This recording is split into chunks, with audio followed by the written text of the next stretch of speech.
Bonsoir à tous, bienvenue dans Capital. Comme pendant tout l'été, nous vous offrons des enquêtes inédites qui sentent bon le soleil. Soleil à tout prix, c'est la thématique de ce soir. Attachez vos ceintures, mettez votre crème solaire.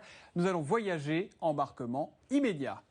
Quand la crise des uns fait les bonnes affaires des autres, vous rêviez d'une maison de vacances, les pieds dans l'eau, avec jardin, transat et vue sur la mer. L'Espagne vous ouvre les bras. Il y a là-bas 900 000 logements à vendre à des prix cassés et on va jusqu'à 60% de réduction. Jamais j'aurais ça en France. C'est vrai ? Voilà, jamais. Attention toutefois aux faux bons plans qui peuvent devenir de vraies galères. Avant d'atterrir sur une jolie plage, il faut bien souvent faire une recherche sur Internet. Séjours, hôtels, transports, nous sommes de plus en plus nombreux à organiser nos voyages à la carte et aux meilleurs tarifs. Mais être son propre agent de voyage, est-ce toujours la garantie de trouver les vacances les moins chères ? Pas si simple, les pièges sont nombreux et parfois étonnants. Je me suis rendu compte que si je vais faire une recherche le matin, puis j'y retourne dans l'après-midi, puis dans la soirée, alors les prix augmentent. Nous vous donnerons tout à l'heure les petits trucs qui allégeront à coup sûr votre facture. Vous découvrirez tous les secrets de l'inventeur des clubs de vacances. C'est le Club Med, bien sûr. Les animations sont toujours là, mais le positionnement du club, lui, a résolument évolué. Désormais, il est tourné vers le haut de gamme, vers les clients fortunés. Et surtout, la nouvelle conquête de cette grande marque française, c'est la Chine. Et puis, valoriser une réserve naturelle, c'est possible. La preuve avec l'Ardèche et ses gorges très prisées. Il y passe un canoë toutes les 4 secondes et les vacanciers raffolent de ces paysages magnifiques. Résultat, hôteliers, camping ou loueurs en tout genre s'y livrent une concurrence sans merci. Mais pour vous, ce soir, l'évasion est gratuite.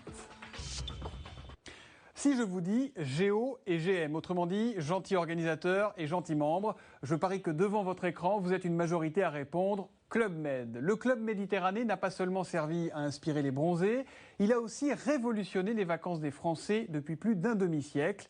Une sorte d'institution qui a traversé quelques turbulences et qui aujourd'hui semble séduire une nouvelle clientèle à l'autre bout du monde. Bruno Delapalme.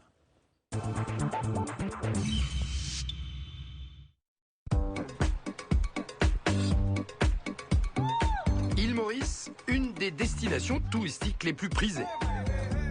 Dans un des endroits les plus luxueux de l'île, le déjeuner se prépare.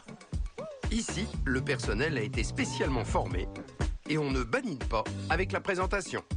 Les majordomes ont tous suivi une école hôtelière anglaise. Les couverts et l'assiette de présentation doit être bien alignée. Elle est bonne les enfants aujourd'hui. Piscine privative, jardin luxuriant, service raffiné, cet endroit a toutes les apparences d'un palace. Simplement d'être plus dans le monde réel, quoi. C'est-à-dire, vous dites, dans une semaine, l'atterrissage va être difficile, quoi. Très difficile. Et voilà la salade de palisse. Waouh! Une scène normale si nous étions dans un palace. Mais justement, ce n'est pas un palace. Nous sommes ici, au Club Méditerranée. Mais pour nous, avant, le club, c'était ça. En bateau, sous le ciel, en pique-nique sur la plage. L'important au club est que vous soyez bien. Des vacances en plein air, une ambiance décontractée qui facilite les rencontres, plus de clients ni de personnel, mais des gentils membres et des gentils organisateurs, les fameux Géo. Une ambiance immortalisée par le film culte Les Bronzés.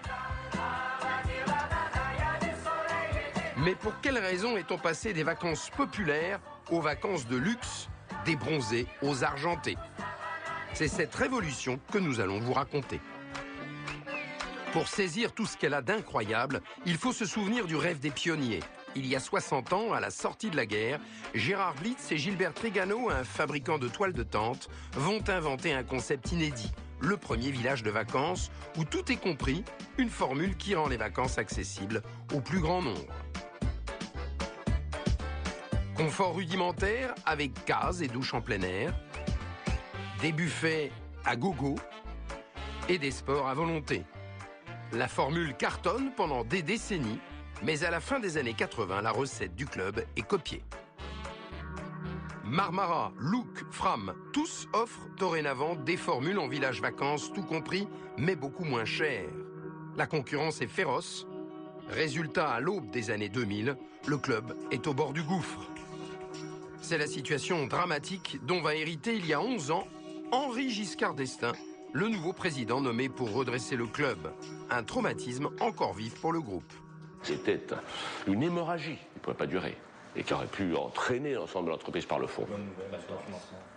Face à cette situation critique, Henri Giscard d'Estaing, le fils de l'ancien président de la République, n'a plus le choix. Il doit prendre des décisions radicales concernant l'ensemble des villages. Il y en avait 120 au début des années 2000. On en a fermé 65. Ah, c'est énorme. Oui, c'est considérable. Plus de la moitié. Ça a été très douloureux. Et voici la carte des sites du club en 2000. En rouge, les villages sacrifiés, ceux qui étaient vieillots, difficiles d'accès, trop coûteux. Mais pour les villages rescapés, il ne reste qu'une solution. Comme le groupe ne peut plus se lancer dans la course au low cost, sauf à en mourir, il va donc tenter le tout pour le tout, un virage à 180 degrés. Cap vers le luxe, un pari fou et très ambitieux. En parallèle, on a investi plus d'1 milliard d'euros, alors qu'on ne gagnait pas d'argent, pour rénover les 60 restants, et puis on en a ouvert une vingtaine. Ce pari du luxe, dans le milieu du tourisme, personne n'y croit. Car il faut à la fois gagner de nouveaux clients, les faire payer plus, tout en gardant les anciens. Que changer, que conserver de l'esprit d'origine? C'est dans chaque village que cette bataille va se jouer. Et l'un des endroits où cette révolution culturelle est la plus visible, c'est à Yasmina, au Maroc. 30 millions d'euros ont été investis dans de nouveaux bâtiments. Pourtant, le village construit dans les années 70 a été conservé. Dans cette partie, en apparence, rien n'a beaucoup changé. Les anciens bâtiments des chambres sont toujours là. La réception aussi, ultra moderne pour l'époque. L'ancien restaurant à la décoration marocaine a disparu, remplacé par un bâtiment ouvert sur l'extérieur. La piscine, avec ses découpes asymétriques, n'a pas bougé. Mais aujourd'hui, il y en a 2 de plus. Marine et Christophe sont des habitués du club. Ils se sont offerts une semaine de vacances avec leur enfant de 2 ans. Ils ont bien vu l'évolution et les travaux faits sur place pour rénover l'ensemble du site. J'ai commencé à revenir il y a 8-9 ans. Et là, on a vu qu'il y avait un vrai changement dans l'hébergement notamment. Parce qu'il y a vraiment tout le confort. Maintenant, il y a des écrans plats, il y a la climatisation, il y a une décoration sympa, des lits gigantesques. Allez, chérie. Allez. Mais pour l'essentiel, ils retrouvent leur repère familier, comme la garde des enfants. Ce matin, ils vont déposer Sacha. Des installations flambant neuves, des géos diplômés, le mini-club qui libère les parents a toujours autant de succès auprès des familles. On sait qu'il est bien et tout, nous, ça y est, on est tranquille, on peut profiter de la journée. Voilà, donc on va aller enfiler les maillots et puis voir si on peut aller autour de la piscine si c'est pas trop ventu. Il est 11h30, la séance quotidienne d'aquagym va démarrer. Mais problème, ce matin, il fait gris avec du vent et la température est d'à peine 20 degrés. Avec Marine, elles ne sont que 4 courageuses dans l'eau, ça démarre mal. À côté, la plage est déserte et au bar, c'est à peine mieux. En ce début juin, le village n'est rempli qu'à moitié, alors l'ambiance est en train de plonger, mais un petit miracle se produit. Impensable de laisser la morosité s'installer. Alors tous les géos se mobilisent, ils utilisent un truc infaillible, la danse rituelle de la tribu Club Med, les fameux Crazy Sign.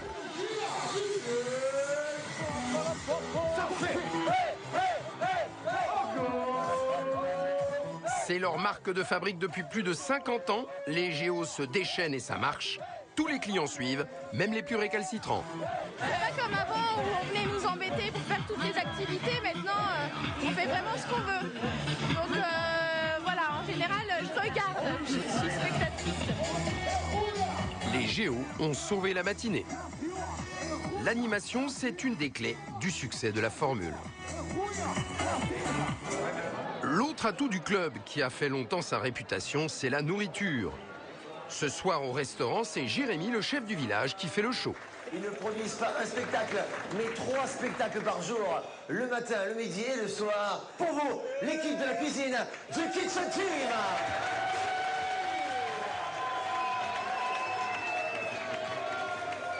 Et la vedette du show, c'est lui, le chef Salah du Sénégal, 35 ans de maison. Ça fait partie des piliers. Dès que le GM mange bien, dort bien, déjà, tu assures les 60% déjà de la satisfaction. Salah a vécu toutes les évolutions en cuisine, et notamment les fameux buffets avec la nourriture à profusion. Le plus gros buffet que j'ai fait, c'était à Vittel. Et ça mesurait 98 mètres.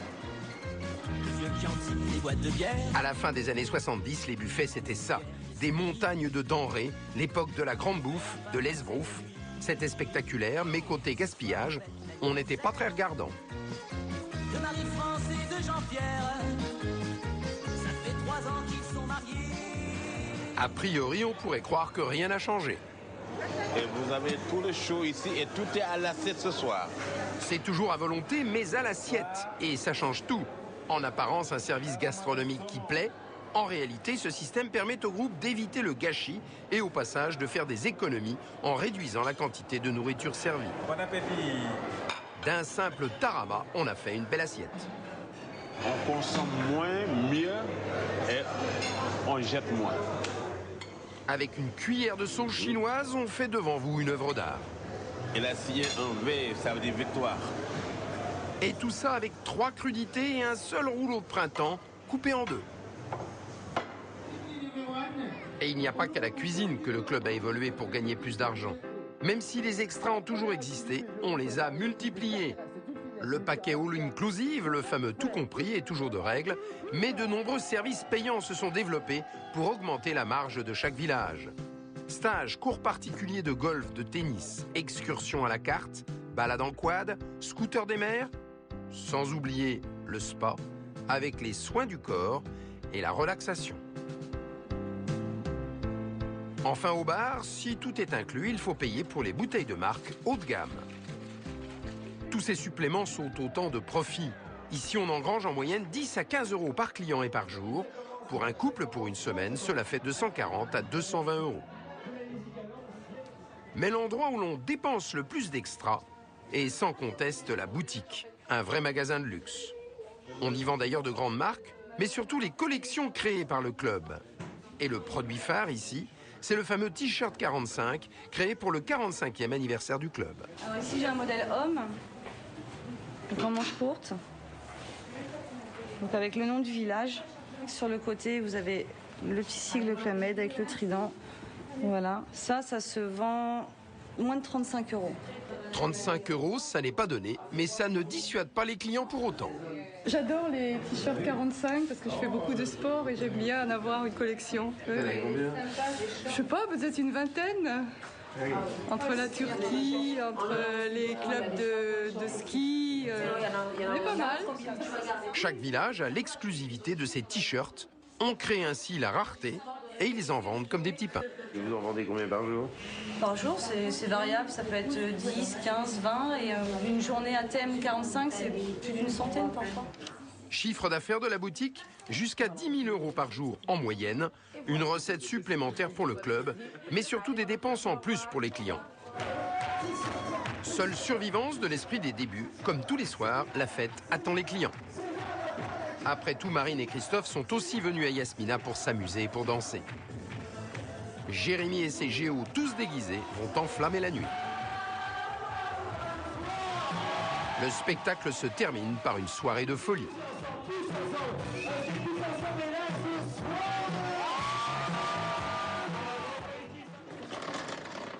C'est le jour du départ pour Marine et Christophe et le petit Sacha. Christophe va régler les suppléments, t-shirt, souvenirs, cadeaux et le spa.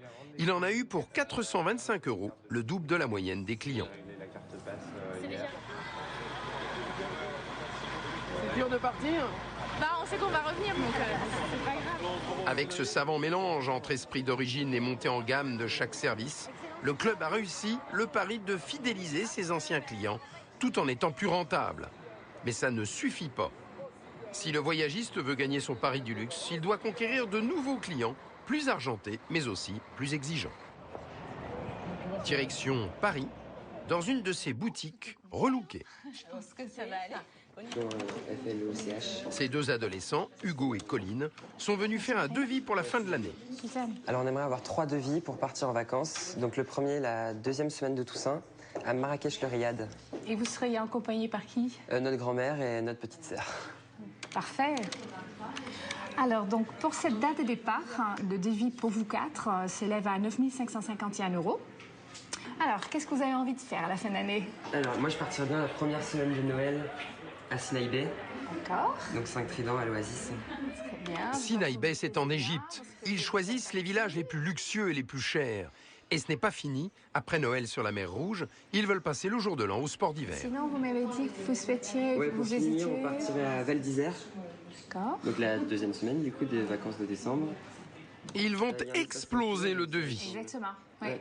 Donc ça serait encore l'espace 5 tridents. D'accord. Total pour la grand-mère, 42 000 €, 3 séjours, 3 semaines, 4 personnes. Des clients prêts à dépenser de telles sommes, c'est désormais l'objectif du club. Mais pour les séduire, des villages comme celui de Yasmina ne suffisent plus. Alors le club a dû inventer un concept beaucoup plus luxueux dans des destinations de rêve.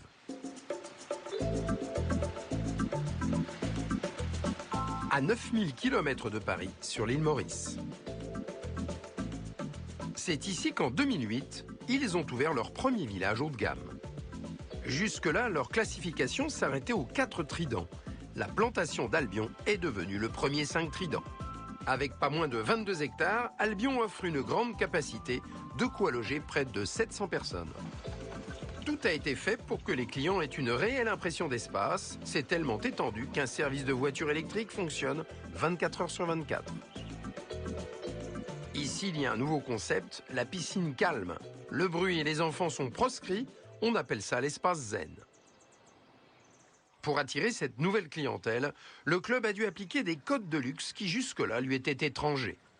Pour cela, il a fait appel à des designers spécialistes de la mise en scène des espaces. Nicolas Adnet a travaillé dès l'origine à la conception d'Albion. Bonjour. Sa feuille de route, le chic décontracté. Un concept subtil qu'il nous décode.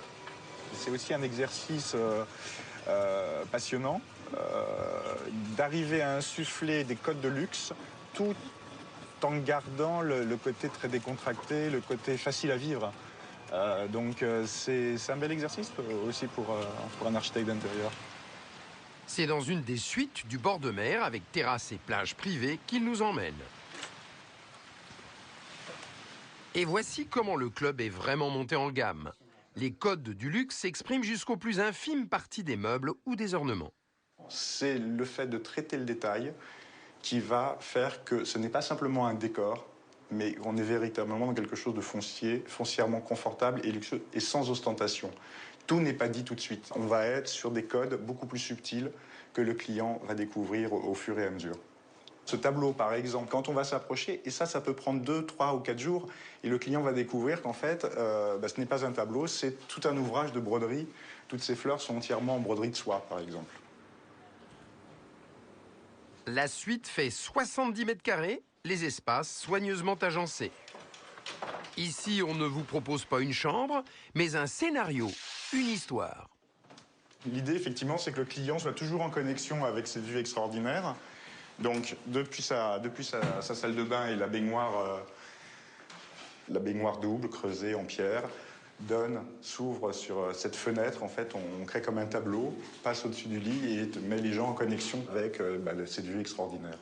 Nous, on appelle scénariste d'intérieur. En fait, on se doit, par l'architecture d'intérieur et la décoration, d'anticiper, d'imaginer les moments d'émotion à offrir aux clients. Coût de l'émotion, minimum 3 700 € par semaine et par personne, voyage compris. Un client rapportait 21 € de marge par jour du temps des villages de Trident. On est passé à 47 € dans les villages 5 Trident, comme ici. Le virage vers le luxe semble convenir même aux anciens clients. Évidemment, on est très loin des cases d'autrefois. Quand on était célibataire, on pouvait se retrouver avec une autre personne qu'on ne connaissait pas, voilà, et qui pouvait ronfler. Bref. Et donc on pouvait après demander à changer de case si vraiment c'était pas supportable, quoi.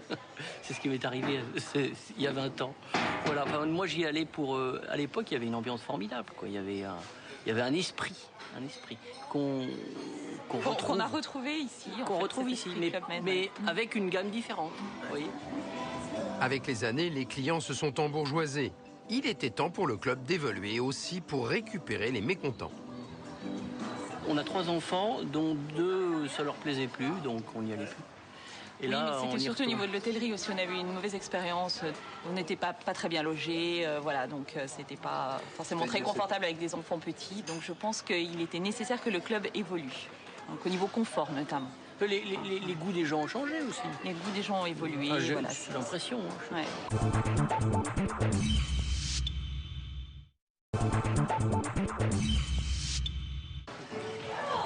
Cette montée en gamme plaît aux clients. À Albion, le taux d'occupation moyen est de 78%. Le club a compris qu'il tenait un filon avec le luxe. Impensable il y a quelques années, il s'est même lancé dans une activité à l'opposé des codes des vacances collectives de ses débuts. Le club vend désormais le rêve de propriété privée. Des villas sont proposées à l'achat. Un terrain d'une dizaine d'hectares, contigu à la plantation d'Albion, a été réservé. Sur ce chantier, on construit 5 villas.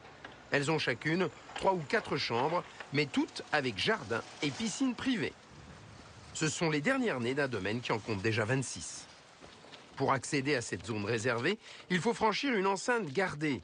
Ici, les occupants vivent à part, mais ils peuvent bénéficier de toutes les installations du village. Le prix, entre 1,6 et 1,8 million d'euros, toutes les villas ont été vendues. Mais surprise, les occupants ne sont pas du tout les propriétaires. Oh là là, encore un beau bouquet. Tous les jours, Sharon, elle nous fait un bouquet magnifique. Michael et Laurence sont très bien installés avec leurs 2 enfants. Pourtant, ce ne sont nullement des squatteurs. Ils ont bien payé une semaine de vacances. Mais ils ne l'ont pas loué au propriétaire de la villa, mais directement au club. Un système gagnant sur les 2 tableaux pour le groupe. Ils gagnent de l'argent en vendant cette villa de 300 mètres carrés. Puis ils encaissent une bonne partie des loyers. Ils gèrent pour le propriétaire. Vous avez le côté convivial, avec toutes les activités du club, avec les sports, vous pouvez faire, voilà, vous rencontrez les gens, vous mêlez avec eux à table et tout. Et vous avez la possibilité d'être aussi, entre guillemets, chez vous. Dans leur villa, pas d'autres clients pour partager la piscine. Majordome à demeure, cuisinier sur commande. Mais attention, chaque extra se paye en supplément. 50 € par personne pour les entrées et le barbecue. En dehors des extras, c'est toujours le tout compris. La semaine en villa lui revient à 24 000 €, le double de ce que lui aurait coûté une suite et une chambre pour lui et sa famille. Des clients capables de débourser une telle somme sont de plus en plus rares en France. Alors aujourd'hui, le groupe compte beaucoup plus sur une clientèle internationale à fort pouvoir d'achat pour laquelle le club est une expérience inédite. À Maurice et dans tous les villages haut de gamme, la cible, ce sont les riches des nouvelles puissances économiques. Ce matin, le vol de Shanghai ramène un quart entier de vacanciers. Les Chinois représentent déjà ici le tiers des clients. Alors on les bichonne et barque que le chef du village se surpasse.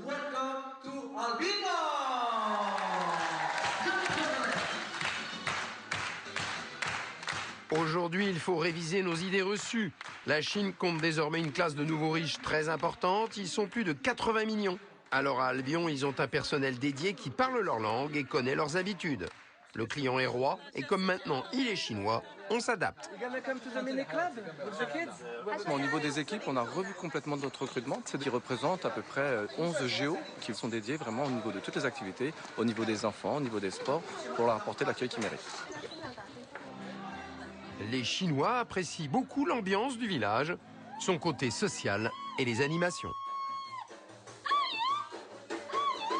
Un restaurant a même été revu pour eux. Un grand chef chinois est venu former les cuisiniers d'Albion pour que le buffet asiatique soit à la hauteur. Rien qu'à ce poste, il n'y a pas moins de 20 plats différents à chaque service. Et avec les Chinois, Barque sait comment s'y prendre. C'est Coco, Wahine Coco et Lulu. From China. Et voilà, 3 ans et déjà 3 fois au Club Med. J'ai été dans celui de Malaisie, des Maldives, peut-être Guilin plus tard. Ils vont ouvrir des nouveaux Club Med en Chine. Spectacle d'ombrelles, drapeau rouge brandi, les Chinois ne sont pas dépaysés. Le club sait qu'ils sont devenus les touristes les plus dépensiers du monde. Grâce à cette nouvelle clientèle, les villages haut de gamme sont de loin les plus rentables. Et pour gagner son pari du luxe, le club ne peut plus se contenter de faire venir des Chinois dans ses villages. Il lui faut partir au cœur de la Chine, à la conquête de ces nouveaux riches. C'est là-bas que va se jouer son avenir. Nous sommes au sud, dans la province de Guilin, à l'ouest de Canton. Pour une fois, ce n'est pas au bord de la mer que le club a choisi de s'installer, mais en plein milieu des terres.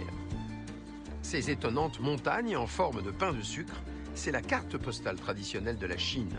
C'est donc un des endroits les plus visités par les Chinois eux-mêmes, 21 millions de touristes par an.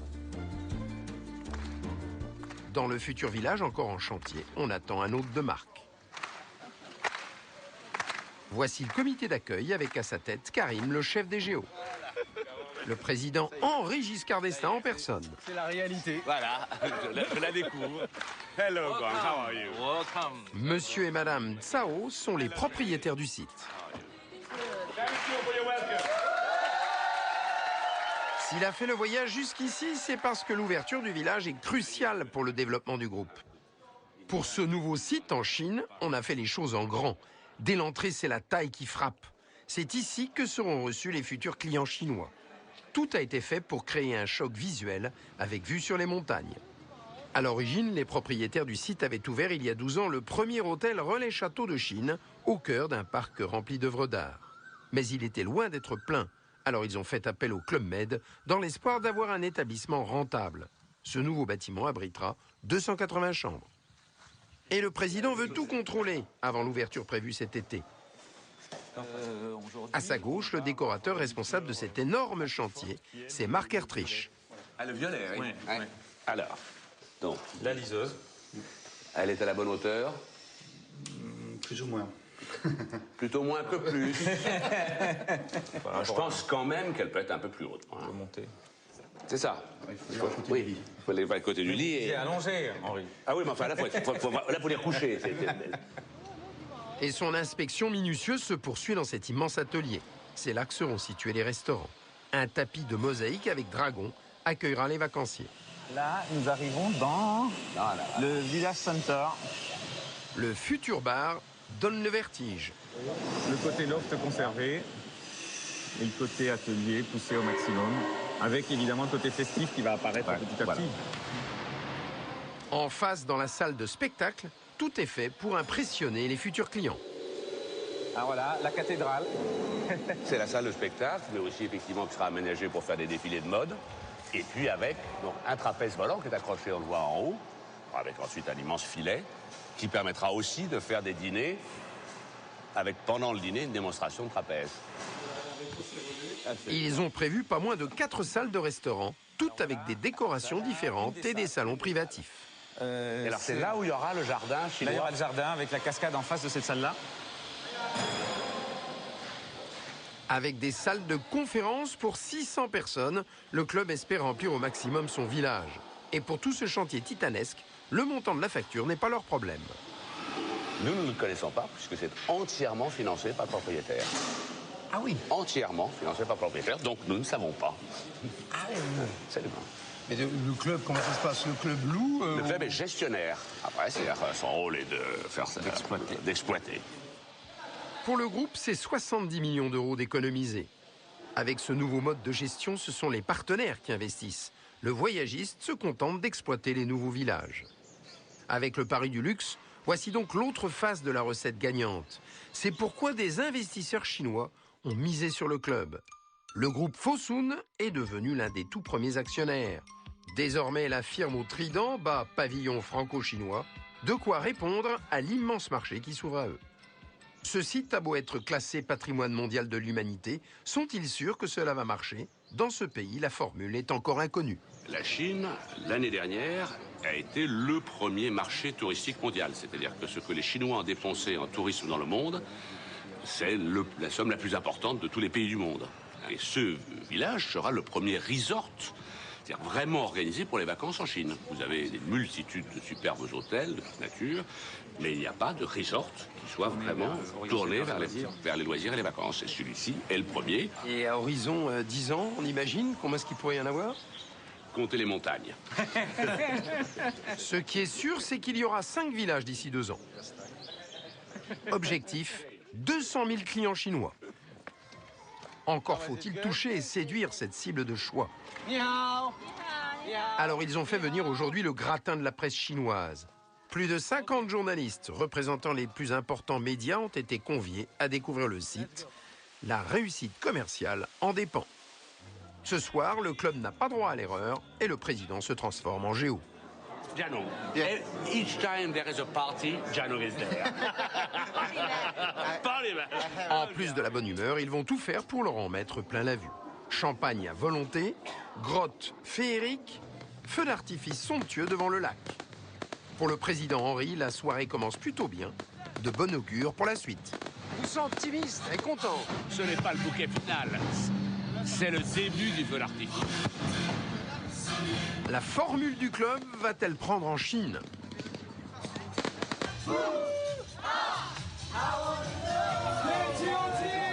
En tout cas, à voir les journalistes de Shanghai, c'est bien parti. Ils ont tous spontanément adopté les codes des Crazy Signs, le langage international des habitués du club.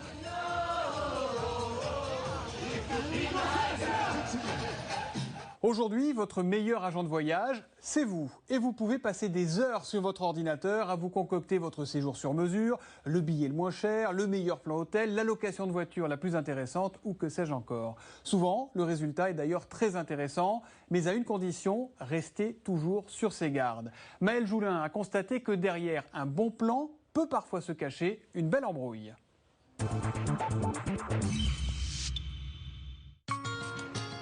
Dès que les beaux jours arrivent, du côté d'Arcachon, la famille Atlas prépare ses vacances. Cette année, Emmanuel, Amal et leur fils Elias veulent partir au Maroc. Mais ils ont un budget limité, 1 200 € pour 7 jours, vol et hébergement compris. Pour autant, pas question de prendre une formule tout compris à bas prix.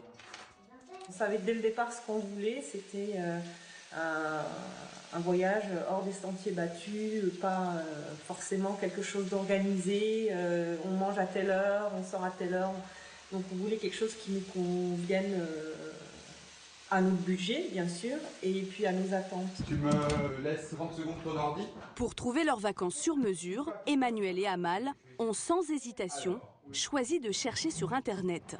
Tous les soirs, ils s'installent donc devant leur ordinateur et y passent plusieurs heures. Un travail de recherche fastidieux, mais Amal n'a jamais songé à s'adresser à une agence de voyage traditionnelle. Tout le golf est là, en fait. Consulter plusieurs sites, vérifier les prix et les avis des voyageurs, autant de possibilités qui leur donnent l'impression d'avoir le choix, mais aussi de faire une bonne affaire.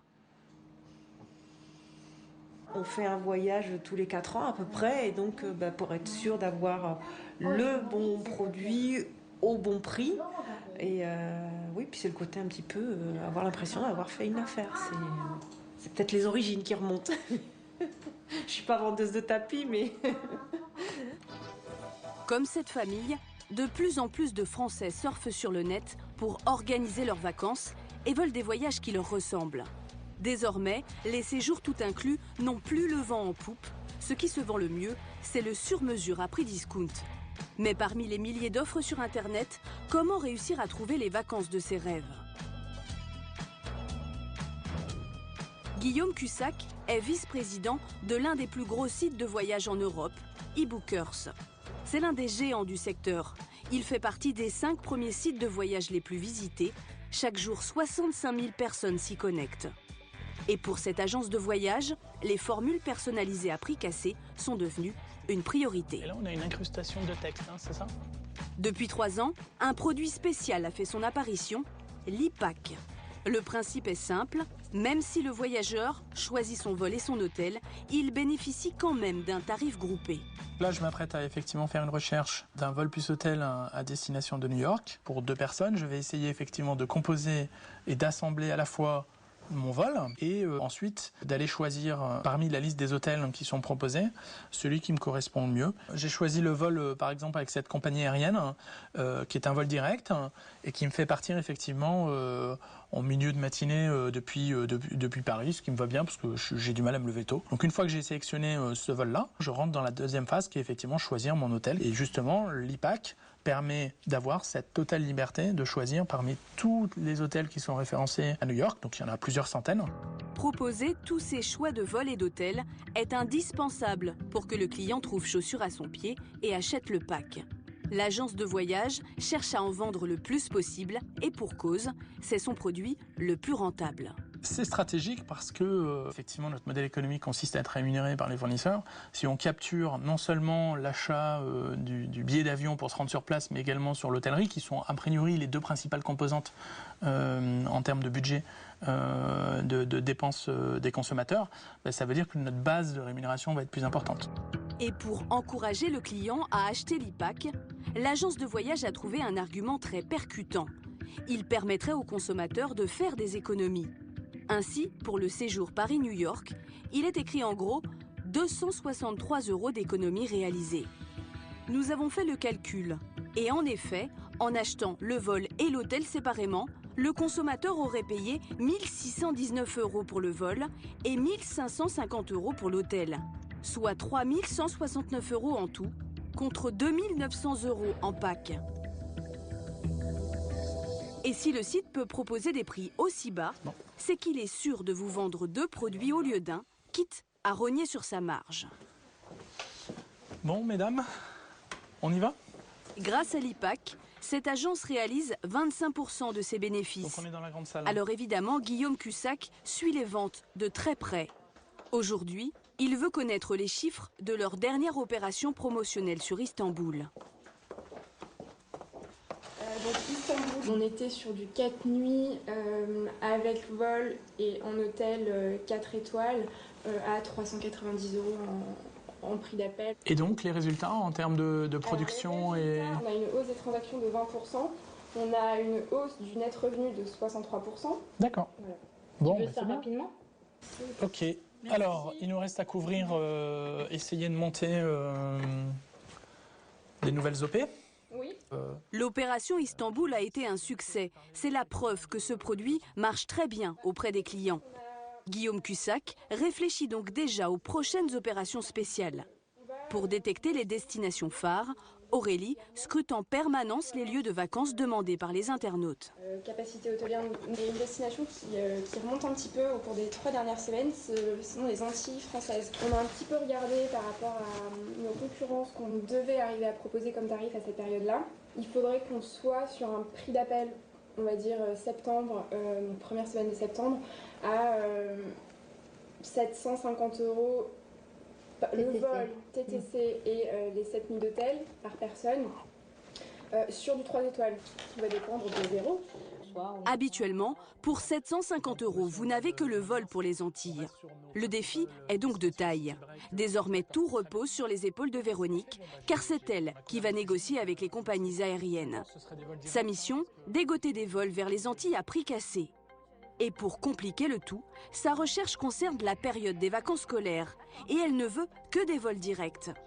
Mais Véronique a un atout dans son jeu. Avec 65 000 visiteurs quotidiens, son site peut garantir aux compagnies aériennes la vente de billets à tout moment de l'année. Parce que c'est vrai que les passagers cherchent en premier lieu les vacances scolaires, mais on est capable aussi, grâce à la visibilité qui est donnée sur le site ou sur les réseaux sociaux, on est capable de remplir leurs avions au-delà des vacances scolaires. Et c'est ça qui les intéresse. La négociation va se dérouler loin de notre caméra, les compagnies aériennes ayant toutes refusé de participer au reportage. Mais Véronique a obtenu ce qu'elle voulait. Pour ce pack Antilles, elle a négocié près de 20% de réduction sur le prix du billet par rapport à un vol sec. Mais pourquoi les compagnies aériennes acceptent-elles de brader ces billets ? C'est justement grâce à ce pack où les prix du vol et de l'hôtel ne sont pas détaillés. C'est le prix total qui est annoncé. Un système qui rend les prix invisibles et c'est bien ça qui intéresse les compagnies aériennes. En effet, toutes les compagnies du monde transmettent en permanence leur disponibilité et leur prix à de gros serveurs informatiques appelés GDS. Et donc, toutes les compagnies aériennes concurrentes, mais aussi les agences de voyage et les comparateurs de prix, peuvent se renseigner très facilement en consultant ces GDS. Les prix sont donc connus de tous en temps réel. Or, régulièrement, les compagnies aériennes ont besoin de remplir leurs avions, mais sur de courtes périodes. Mais elles ne veulent surtout pas que les autres le sachent. L'IPAC et ses prix invisibles est donc une bonne solution.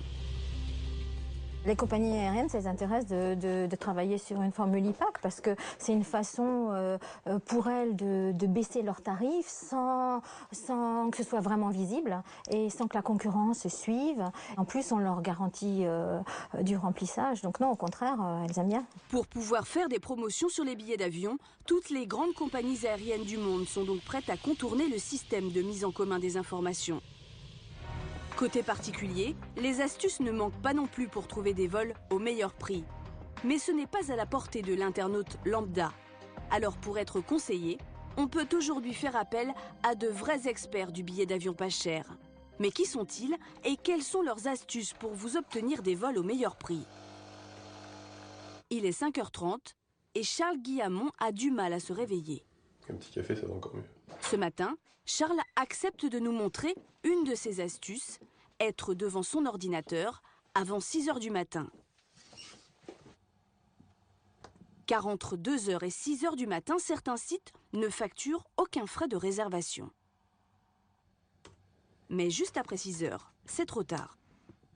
Ben là, il est 6h03, donc on vient de passer à la tranche d'après. Donc on a 8 € de frais de dossier par trajet par personne. Comme il y a une personne mais 2 trajets, un aller-retour, ça fait 16 €. Des bons plans comme celui-là, Charles en a découvert une dizaine. Tout a commencé il y a 1 an, lorsqu'il s'est mis à chercher des billets d'avion au meilleur prix.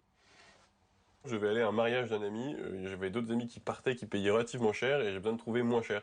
Et donc j'ai cherché et du coup je me suis retrouvé avec un billet qui effectivement était 90 à 100 € moins cher que le billet de la personne d'à côté qui avait pris un billet quasiment en même temps.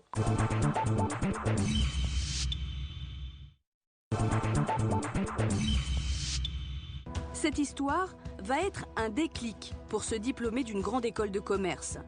Il décide de créer une start-up. Aujourd'hui, il a le vent en poupe. Il est même installé dans le Palais Brognard, l'ancienne bourse de Paris. Ici, c'est un incubateur, un lieu où une dizaine de start-up sont couvées afin de se développer rapidement. Charles a déjà 2 associés et un stagiaire dans l'équipe.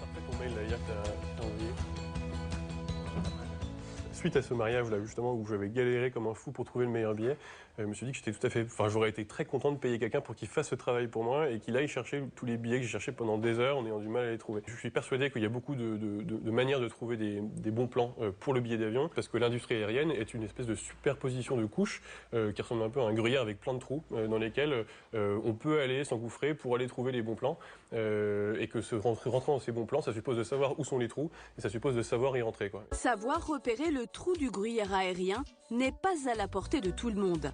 Certains sont pourtant devenus des experts du billet d'avion le moins cher. On les appelle des flight hackers, littéralement des pirates informatiques spécialistes des billets d'avion. Ce sont des passionnés qui passent leur soirée à chercher les vols les plus économiques. Il y a des experts qui se disent Mozart du billet d'avion. C'est des exploits en fait, ce qu'ils font les flight hackers. Ils font des exploits. C'est-à-dire ils arrivent à battre des prix jusqu'à 50%. Oui, ils vont le montrer, oui, ils vont vouloir l'afficher. Le travail de Charles est de recruter ces experts. Il en a déjà sélectionné 200. Le voyageur paie 20 € pour faire appel à leur service, puis les flight hackers font des propositions de vol et de prix. L'expert qui a trouvé le meilleur vol empoche 15 €. 5 € sont encaissés par le site. Ah, regarde, on a un nouveau concours.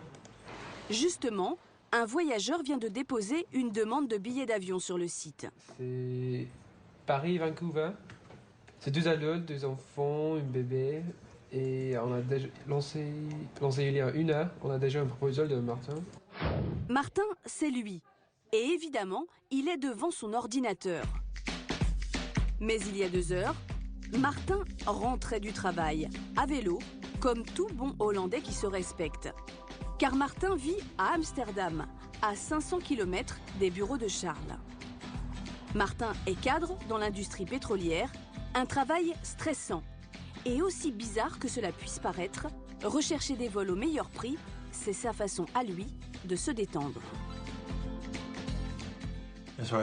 J'ai participé à 57 concours et j'en ai gagné 60%. Donc ça doit faire une trentaine. Donc oui, c'est pas mal du tout, oui. Je suis même dans le top 2. Grâce à tous ces concours, Martin a gagné près de 500 € en 2 mois. Et pour rester parmi les meilleurs, il y a un certain nombre d'astuces. Comparer les vols en fonction des dates, jouer sur les devises, mais aussi sur les aéroports de départ et d'arrivée. Voici l'un de ses meilleurs coups.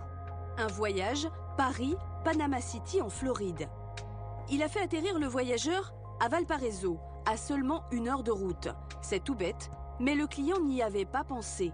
Et grâce à l'expert, il a économisé près de 1 000 €. Pour obtenir ces prix bas, Martin visite de nombreux sites, mais il ne veut laisser aucune trace, alors il surfe toujours en navigation privée. Je surfe en navigation privée. Comme ça, je suis indétectable. Je ne récolte aucun cookie et de cette façon, je suis un client vierge de toute recherche. De cette façon, il échappe aux cookies. Ce sont de petits programmes informatiques que les agences de voyage implantent dans votre ordinateur dès votre première recherche. C'est ce qui leur permet notamment de sauvegarder vos recherches et de les faire réapparaître comme par magie à la connexion suivante. Mais selon Martin, ces cookies pourraient également faire augmenter artificiellement les prix. Je me suis rendu compte que si je vais faire une recherche le matin, puis j'y retourne dans l'après-midi, puis dans la soirée, alors les prix augmentent. Je pense que c'est parce que les sites savent que je recherche un vol spécifique, parce que ça fait 3-4 fois que j'y vais. Et là, ils se disent « Oh, lui, il est sur le point de les réserver. Donc augmentons un peu les prix, car 10 € de plus, ça ne compte pas de toute façon. Il veut acheter les billets. » Mais c'est exactement ce que je veux éviter. Moi, je veux les meilleurs prix, et donc c'est pour ça que j'efface les cookies. Cette pratique est plus connue en France sous le terme IP tracking. Et sur Internet, il y a beaucoup d'articles sur le sujet. Les agences de voyage feraient donc augmenter les prix de quelques euros au gré des connexions. Le but, faire croire aux clients que les places d'avion ou de train sont sur le point d'être épuisées et leur faire acheter leurs billets au plus vite. La CNIL et la DGCCRF enquêtent sur cette pratique qui s'apparenterait à du commerce déloyal. Mais à ce jour, elles n'en ont pas encore fait la preuve. Nous avons nous-mêmes cherché à faire le test, mais sans résultat probant. Contactés au téléphone, plusieurs compagnies aériennes et agences de voyage en ligne nient avoir de telles pratiques. En attendant, Martin, avec ses techniques, obtient toujours de bons résultats. En à peine 2 heures, il trouve un vol à un prix imbattable. Il envoie sa trouvaille aux Français qui sont bluffés par ses résultats. En total, c'est 2813 €. C'est pas mal, hein? C'est quoi les dates? Les dates sont... Je vais tester en live. C'est quoi oui, c'est 28 juillet. 28 juillet. Et retour le 13 août. Je teste sur un comparateur. On va voir combien les gars trouvent. Là, on est à la meilleure proposition de kayak. Elle est de 4 759 €. Ah ouais? Ouais. C'est ouf. Pour le même vol, sur la même compagnie, Martin avait trouvé 2820 €, soit près de 2000 € d'économie. Seul bémol, le site n'édite pas les billets d'avion. Le client doit acheter lui-même ses billets sur les indications du spécialiste Internet. Et du coup, il peut parfois passer à côté d'une bonne affaire s'il a lu trop tard la réponse de l'expert. D'ici à l'année prochaine, Charles Guillamon espère doubler son équipe et éditer lui-même les billets d'avion trouvés par les flight hackers. Mais une fois qu'on a trouvé un vol à un prix imbattable, qu'en est-il de l'hôtel? Internet nous donne le choix entre des milliers d'établissements. Alors comment y trouver l'hôtel de ses rêves? Nous nous sommes mis dans la peau de vacanciers. Et sur une agence de voyage en ligne, nous avons cherché un hébergement à Marrakech, l'une des destinations préférées des Français. Notre rêve, une chambre dans un riad de charme, en plein cœur de la Médina, l'un des quartiers les plus typiques de Marrakech. Nous avons un petit budget, pas plus de 40 € la nuit. Au cours de notre recherche, nous précisons que nous voulons être au plus près de la Médina. Mais le premier hôtel proposé est situé en périphérie d'après la carte. Après avoir étudié plusieurs hôtels de la liste, aucun ne semble correspondre à nos critères. Nous décidons alors d'appeler l'agence de voyage directement, dans l'espoir qu'un conseiller pourra nous aider. Nous allons vous mettre en relation avec un agent de voyage. Bonjour, quelle est votre demande, s'il vous plaît? Oui, bonjour, je suis à la recherche d'un hôtel en fait pour Marrakech. Et en fait, sur les propositions de voyage que j'ai vues sur Internet, je ne vois pas d'hôtel qui soit vraiment dans la Médina en fait. Alors, je vais voir ça tout de suite. Vous avez une préférence, en fait, le nombre d'étoiles, 4 étoiles, 5 étoiles, 3 étoiles? On aurait préféré un riad avec un riad de charme. Alors, j'ai un riad Mogador, 3 étoiles en fait. Alors, ce riad, il est en plein centre-ville en fait. Il se trouve dans le quartier de Médina Marrakech. Donc ça veut dire qu'à pied, on peut facilement aller et venir de cet hôtel jusqu'à tous les endroits, c'est ça? D'accord. Voilà, c'est bien ça. L'agent de voyage semble sûr de lui. Pourtant, en vérifiant, on se rend compte que l'hôtel propose 162 chambres. On est loin du riad de charme. Et à pied, il est à plus de 20 minutes de la Médina. Au final, l'agent de voyage nous proposera plusieurs hôtels, mais aucun dans nos critères et tous au-dessus de notre budget. Vraisemblablement, il ne connaît pas bien la destination qu'il vend. Cette agence de voyage en ligne a référencé près de 800 hôtels pour Marrakech. Et malgré ce choix, pas un seul ne répond à nos attentes. Alors comment faire pour trouver sur Internet un hôtel qui correspond à nos critères? C'est Eric, ouais. Les voyages, c'est le truc d'Eric de la Bonardière. Il les aime tellement que les guides de voyage ont envahi les étagères de son bureau. C'est vrai qu'on en a pas mal dans tout le bureau. Au début, c'était pour nos vacances avec mon associé, mais en fait, maintenant, c'est devenu notre outil de travail. Car Eric a créé sa propre agence de voyage en ligne, Evaneos. Et s'il s'est lancé dans le business, c'est qu'il ne trouvait rien qui lui convienne lors de ses recherches de voyage sur Internet. Alors, pas trop fatigué? Ce qu'on voulait finalement, nous, c'était faire un voyage sur mesure, original, qui nous appartenait, un voyage unique, pas faire le même voyage que mes voisins, et à un prix abordable. Voilà, c'est vraiment ça qu'on recherchait sur Internet quand on préparait nos voyages. Et qu'on trouvait pas, non, ça c'est clair. L'idée était assez pragmatique. En fait, on s'est dit, ceux qui peuvent au mieux nous conseiller des voyages sur mesure, des prestations originales, c'est des gens qui habitent sur place, c'est des locaux, c'est des gens qui connaissent au mieux le pays. Et donc, d'où l'idée, en fait, de sélectionner partout dans le monde des agences locales. Donc, vous voyez sur cette carte, en fait, tous les pays sur lesquels on a sélectionné des agences locales aujourd'hui. Donc, il y en a plus de 110 destinations et 180 agences locales. Ces sociétés sont des agences de voyage qui travaillent sur le terrain. L'idée géniale d'Eric, c'est de les mettre en contact direct avec les voyageurs sans passer par les grands voyagistes habituels. Autant d'intermédiaires en moins qui font économiser 20% sur le prix total du voyage. Le plus important pour Eric, c'est donc de bien sélectionner ses agences et pour cela, très régulièrement, il se rend sur place. Aujourd'hui, il est à Marrakech.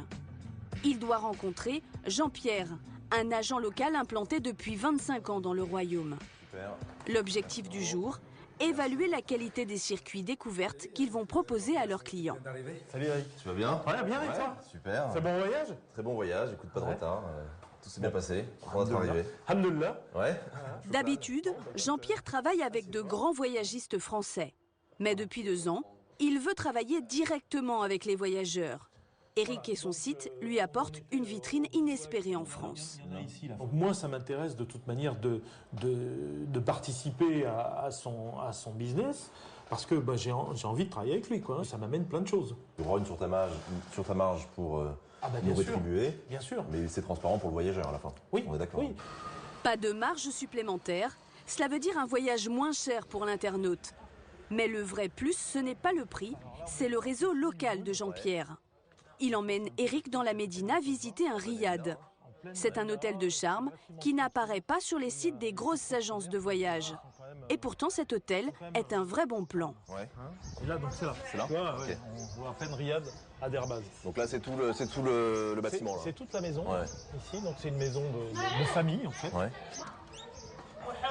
Ah, salam alaikum. Ça va? Tout va bien? Ouais. Alhamdulillah. Enta, ça va la baisse?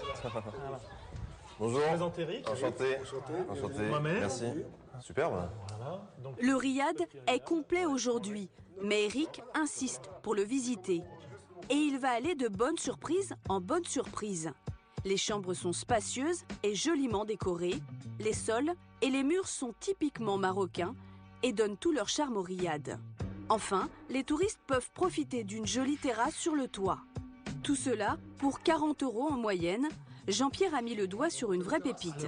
Dans des établissements comme ici, c'est un très très bon rapport qualité-prix parce que vous avez une chambre qui est tout à fait correcte, qui est bien entretenue, vous êtes bien accueillis, vous avez un produit familial et on ne trouve pratiquement pas de riad à ce tarif-là.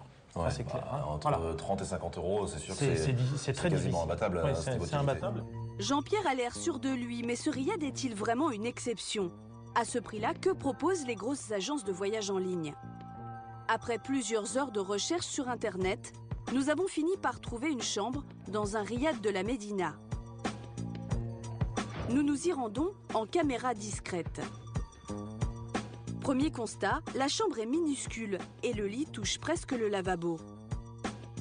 La salle de bain fait à peine 2 mètres carrés, le carrelage présente des traces de moisissure et le rideau des taches suspectes. Sur les murs, un coup de peinture vite fait mal fait masque à peine les fissures et les marques d'humidité. Nous sentant un peu à l'étroit, nous décidons de profiter de la terrasse et du jacuzzi annoncé dans le descriptif. Mais pas de chance, le jacuzzi est hors d'usage. Quant à la terrasse, elle n'est pas très accueillante avec ses coussins sales et ses murs décrépits. Nous apprendrons que le propriétaire habite en Hollande et qu'il ne vient presque jamais ici. Un touriste qui aurait choisi ce riad aurait toutes les chances d'être très déçu. Ce genre de mauvaise surprise, c'est tout ce que veut éviter la famille d'Amal pour ses vacances. C'est pourquoi, après de longues recherches sur Internet, ils ont finalement misé sur le site Internet d'Eric et son service personnalisé. Mais ont-ils fait le bon choix? Ils viennent d'atterrir à Marrakech. Dès leur arrivée, ils sont pris en charge par Momo, c'est l'un des guides de l'agence. Une température très basse par rapport à la semaine dernière. Parce que c'est vrai, la semaine dernière, quand même, il y a 4 jours, il faisait vraiment très chaud. Donc là, c'est bien, c'est différent. Cet accueil chaleureux fait toute la différence pour Emmanuel. C'est un accueil un petit peu personnalisé, donc c'est toujours agréable de se sentir un peu chouchouté, avec en plus la certitude d'arriver à bon port dans les meilleurs délais. Donc oui, c'est très agréable. Dans leur 4x4 avec Momo et un chauffeur, la famille part en circuit vers les montagnes de l'Atlas, plus précisément vers la vallée de l'Ourika. C'est un lieu très touristique. Et sur la route, la famille croise de nombreux autocars. Mais tout de suite, Momo les emmène sur un chemin de traverse. Non. Allez, c'est parti. On est parti? Tout le monde passe par là parce que la vallée de l'Ourika, c'est trop connu. Donc c'est peu de gens qui connaissent les petits tronçons. Donc, vraiment, il y a des choses à découvrir hors de ce qui est battu. Donc moi, je préfère aller marcher de l'autre côté. Ça me permet d'être très loin de la route. En même temps, je découvre.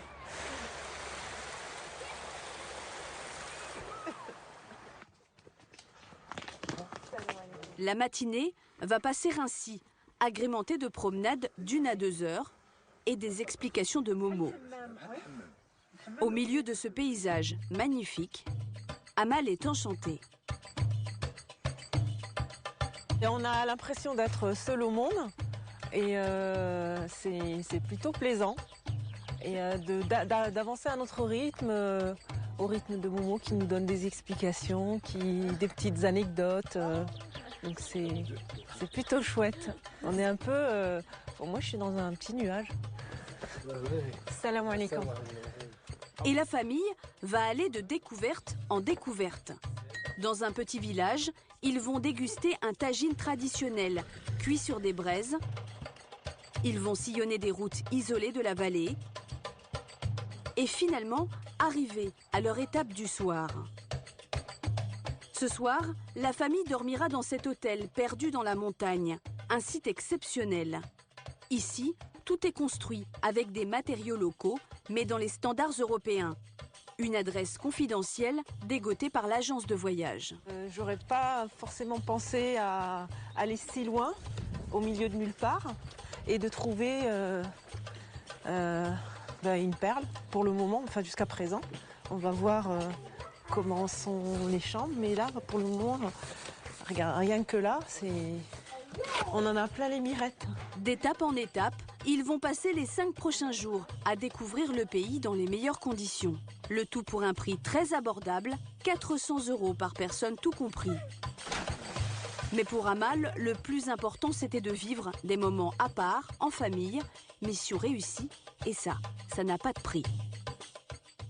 Et si cet été, vous vous offriez enfin ce petit pied-à-terre ou cette belle maison les pieds dans l'eau dont vous rêvez depuis des années? Trop cher chez nous? Allez donc voir chez nos voisins. En Espagne, la situation de l'immobilier est chaotique et du coup, l'offre est pléthorique et très largement négociable. Avant de sortir son chéquier, Lionel Poussery a quand même voulu savoir s'il n'y avait pas un loup derrière tout ça.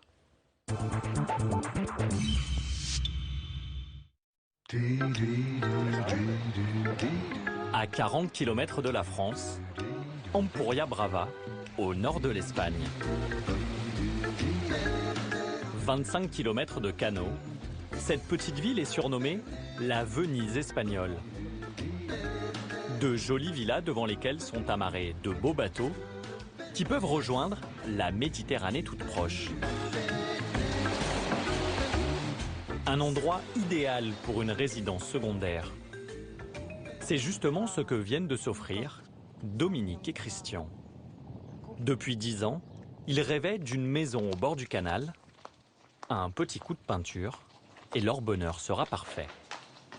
Ça, c'est la pièce à vivre, avec donc le coin repas, avec le salon et la cheminée et la télé, bien entendu. Voilà. Là, l'escalier est un peu rude. 130 mètres carrés sur 2 niveaux, avec 5 chambres, un jardin et une grande terrasse. On voit le canal tout pour 400 000 €. On voit le canal et la montagne, les Pyrénées. 400 000 €, ça peut paraître beaucoup. Mais de l'autre côté des Pyrénées, en France, pour un bien équivalent, ils auraient dû payer presque le double. Là, vous avez le jardin avec le palmier. Et au bout du jardin, Christian a ce dont il a toujours rêvé, un anneau pour amarrer son bateau. Donc là, on va attacher le bateau. On a un bateau qui fait 8 mètres et donc il va se positionner là puisqu'on a en gros 12 mètres 50 d'amarre. Tiens, lui, il va pêcher, lui. En attendant l'arrivée du bateau, Esteban, il va pêcher. toute la famille profite du canal. Qu'est-ce que tu pêches ici, Esteban? Des petits poissons. Comme Dominique et Christian, de plus en plus de Français choisissent l'Espagne pour dénicher leur résidence secondaire. Avec ses 2000 km de côte au bord de la Grande Bleue, ses plages ensoleillées et son folklore, l'Espagne a toujours attiré les touristes français. Mais depuis 4 ans, ils ont trouvé une autre motivation pour franchir la frontière, l'immobilier à prix cassé. Les annonces alléchantes se multiplient sur Internet. Comme cette maison, 230 mètres carrés, avec piscine, proposée à 190 000 €. Ou encore un appartement dans cette résidence vendu à 35 000 €. Aujourd'hui, des millions d'appartements sont à vendre. Le contre-coup d'une folie immobilière qui a saisi ce pays depuis des décennies et qui explose à présent. Une aubaine pour ceux qui rêvent d'une résidence secondaire, car ici, les prix dégringolent, moins 30, moins 50%. L'Espagne est en solde. Mais ces prix bradés en font-ils pour autant l'Eldorado annoncé?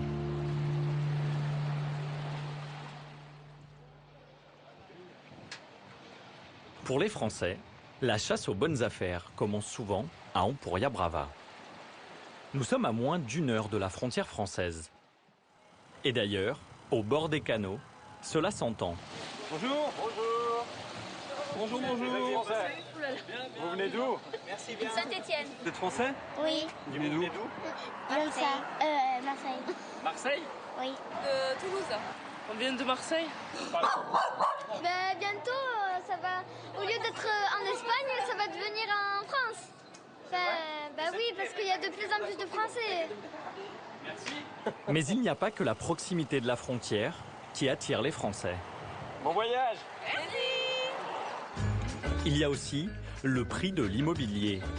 Car des maisons à vendre, il y en a à tous les coins de canaux. Et à des prix imbattables. Cet appartement, par exemple, est passé de 150 000 à 119 000 euros.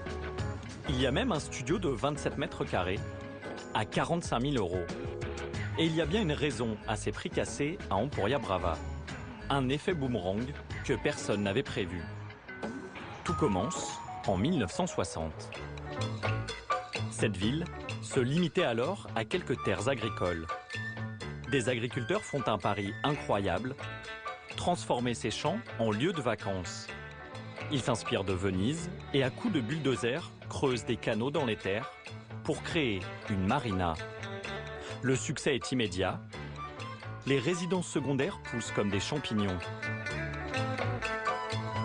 Les premiers acheteurs viennent de toute l'Europe. À l'image de cette jeune femme, ils ont une trentaine d'années. Seulement aujourd'hui, cette touriste a pris un demi-siècle. Elle a allègrement dépassé les 80 ans et à cet âge, finit les allers-retours en Espagne. Les annonces qui fleurissent dans les agences immobilières sont donc celles de cette première génération de propriétaires devenus trop âgés et qui veulent tous vendre au même moment. Un afflux massif qui fait les affaires d'Antoinette Camot. Cette Française est agent immobilier depuis 10 ans. Ça y est, on revient de visite. On s'est bien passé. Oui, très bien. Super. Son adresse, c'est le bon plan qu'on se refile entre Français. Ça va? Oui, très bien. Merci. J'allais déjà aller voir 2 maisons hors canaux, comme on avait dit. Et quand Antoinette veut faire visiter des maisons à vendre, elle n'a même pas besoin d'appeler les propriétaires. On va voir, venez rentrer. La plupart lui ont laissé leurs clés. Alors, 46. C'est toutes les clés des appartements que vous avez en ce Il y en a là, là, là, et il y en a 2 derrière encore. Plus de 300 logements à la vente. C'est près de la plage, il y a la piscine, il y a le parking. Mais dans l'agence d'à côté, il y a aussi des centaines d'appartements à vendre. Merci d'avoir passé à moi.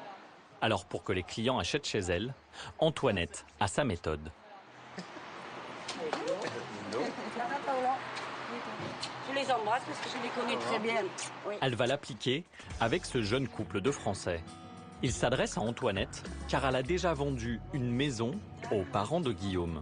À 23 ans, il travaille dans l'entreprise de son père et avec son amie Paola, 22 ans, il voudrait investir en Espagne pour se rapprocher de leur famille. Et Guillaume a une idée très précise de ce qu'il recherche. Ce qu'on espère, c'est que ce soit proche de la plage, une vue mer ou une vue sur le port ou le canal. Et ensuite, que ce soit quelque chose d'assez moderne et aussi avec une grande terrasse. Et tout ça pour 150 000 euros maximum. Parce que j'y arrive pas. Et voilà ce qu'Antoinette peut leur proposer à ce tarif. Donc ici, c'est sécurisé. Ouais. On n'a pas la clé, on rentre pas, d'accord? Et elle a soigneusement choisi cette première visite. On va vous montrer le jardin, c'est quand même exceptionnel. C'est très reposant, tout le monde a le droit bien sûr de poser sa D'abord, elle sait que les espaces verts vont faire craquer le jeune couple. Mais l'environnement est très agréable, c'est magnifique, tu vois, voilà. Je m'y vois bien là. Non, c'est pas mal. Avant même d'avoir fait visiter l'appartement, Antoinette l'a déjà à moitié vendu. À l'intérieur, 40 mètres carrés lumineux, une cuisine aménagée, ça c'est pour madame. Une chambre à coucher, le tout habitable de suite. Il y a même un espace extérieur. Donc là, tu peux manger là, devant, tu vois ton bateau. Et il y en a un qui est parti. Prix de vente, 130 000 euros. C'est même moins que le budget prévu par le couple. Pour eux, c'est donc une très bonne surprise. Jamais j'aurais ça en France. Ça c'est sûr. C'est vrai? Voilà. Non. Jamais. Ce genre d'appartement et avec la mare, en fait. Ouais. Le jardin plus la mare et tout, en France c'est sûr que non. Nous avons vérifié sur un site d'annonces immobilières combien coûterait un bien équivalent en France à Port-Camargue, juste de l'autre côté des Pyrénées. Pour un 2 pièces, avec vue sur le port, une terrasse et un anneau privé pour amarrer le bateau, il faut en effet compter plus de 300 000 euros. Ici, c'est donc moitié prix. C'est pour ça qu'Antoinette a autant de clients français. Et pour finir de les convaincre, à la fin de chaque visite, elle sort son dernier atout. 129 000 et c'est négociable. Un petit peu, oui, toujours. Nous, on est là, c'est à nous, agents immobiliers, d'essayer de faire baisser un petit peu pour que les jeunes couples puissent aussi acheter, parce que c'est quand même un budget pour ces jeunes. Oui, oui, on peut y arriver. Voilà, sans problème. Ça peut se négocier à combien alors? Oh, 10%, on peut y arriver. Le prix peut encore baisser de 13 000 euros. Et chose surprenante, c'est Antoinette qui propose cette réduction sans même consulter les vendeurs. Car en plus de lui avoir donné les clés, les propriétaires lui ont donné carte blanche pour négocier avec des acquéreurs. Et ça, elle peut le faire pour tous les biens qu'elle a en portefeuille. Cela va se vérifier dès la visite suivante, près du port. Un 3 pièces de 60 mètres carrés, à la déco un peu vieillotte, mais avec une terrasse de 15 mètres carrés. Allez, on va changer la fenêtre un jour, mais ça... Là encore, Antoinette va proposer un beau rabais. On a combien là? Alors, au départ, il y a 145 000 euros. Ouais. Je pense qu'on va négocier tout ça. Ça se négocie un petit peu, oui. 62, c'est bien. Comment peut-elle annoncer d'elle-même de telles ristournes? C'est très simple. La plupart des propriétaires sont âgés et ne viennent plus ici. C'est donc Antoinette qui décide de tout et surtout du prix. Donc vous avez des Anglais qui sont très âgés qui ne reviendront plus. Alors, à un moment donné, bon, ils ne sont plus à 10-20 000 euros pour avoir un peu de pécule pour la fin de leur vie. Ça leur va bien aussi. Là, c'est le cas? Là, c'est le cas. Mais un mois plus tard, les clients d'Antoinette n'ont toujours pas acheté. Ils préfèrent se donner du temps. D'autant qu'en allant plus au sud, il y a moyen d'acheter bien plus grand, encore moins cher, et cerise sur le gâteau, dans des résidences totalement neuves. Mais cette fois-ci, c'est pour une toute autre raison que l'âge des vendeurs, une raison complètement insensée. Cap au sud. À quelques 700 km de la frontière française, sur la Costa Blanca, Alicante. Son patrimoine historique, ses kilomètres de plage et 300 jours de soleil par an. Aujourd'hui, c'est dans cette région que les Français dénichent les meilleures affaires. Ben voilà. Comme Daniel Orgebin. Et d'ici, on voit la mer et je vois mon appartement. On le voit plus là, non? On le voit Depuis 2 mois, ce golfeur amateur est un heureux propriétaire sur un terrain de golf. L'appartement avec les 2 arches. Grâce à son achat en Espagne, ce chef d'entreprise du Morbihan peut non seulement améliorer son swing, je suis ensablé, mais surtout, il peut faire fructifier un investissement inattendu. Car à 3 minutes de voiture du golf, voilà ce que Daniel et Sonia, son épouse, ont pu s'offrir pour 75 000 euros. Dans leur résidence, ils disposent d'abord de cette grande piscine. Elle est un peu fraîche. Hein. Un peu fraîche? Un peu fraîche. Mais surtout, d'un appartement de 55 mètres carrés, flambant neuf. Tout ça pour 75 000 euros. Il n'y a même pas un coup de peinture à donner. Mais c'est tout neuf. Ah oui, oui. C'est tout neuf de la semaine dernière. Avec la terrasse et la vue sur la mer. Comparé au nord de l'Espagne, c'est moitié prix. Et c'est d'ici qu'on a vu sur la mer tous les matins en se levant. Quand vous vous levez le matin, vous êtes content? Ah oui, ça fait plaisir, oui. C'est agréable. C'est agréable. Et l'offre était si alléchante que le couple n'a pas pu s'empêcher d'acheter un 2e appartement. Notre 2e chez lui. Le même à l'étage du dessus. On a acheté beaucoup de choses en double. Daniel a fait un rapide calcul. Un appartement comme celui-ci se loue 700 euros la semaine en plein été. De quoi rentabiliser rapidement ces 2 achats. Bon, si on le loue 10, 15, 20, 50 semaines, 30 semaines dans l'année, c'est très bien. Si Daniel a pu faire de si bonnes affaires, c'est parce qu'il a profité d'un séisme en Espagne. Un séisme économique. À l'origine, tous ces logements neufs auraient dû être vendus 2 fois plus cher. Mais les constructeurs ont été pris d'une frénésie immobilière qui a entraîné leur perte. Pendant 10 ans, la croissance espagnole s'est appuyée sur le mirage du bâtiment. Les banques prêtaient sans limite aux promoteurs qui construisaient parfois un peu n'importe quoi. 4 millions de logements neufs en moins de 10 ans sont sortis de terre. Presque 2 fois plus qu'en France. C'est trop, c'est beaucoup trop. Des immeubles entiers n'ont pas trouvé un seul client. Beaucoup de promoteurs ont fait faillite. Les banques qui leur avaient prêté de l'argent ont donc récupéré des centaines de milliers de logements vides. Alors aujourd'hui en Espagne, les plus gros propriétaires immobiliers s'appellent Banco Popular, La Caixa ou encore Sabadell. Ce sont eux qui bradent les logements sans même attendre une hypothétique remontée de l'immobilier. Nous avons voulu comprendre pourquoi ils sont si pressés de vendre. Javier Garcia, le directeur immobilier de Sabadell, la 4e banque du pays, a accepté de nous répondre. Il a sur les bras 10 000 logements. Cela représente 28 milliards d'euros bloqués.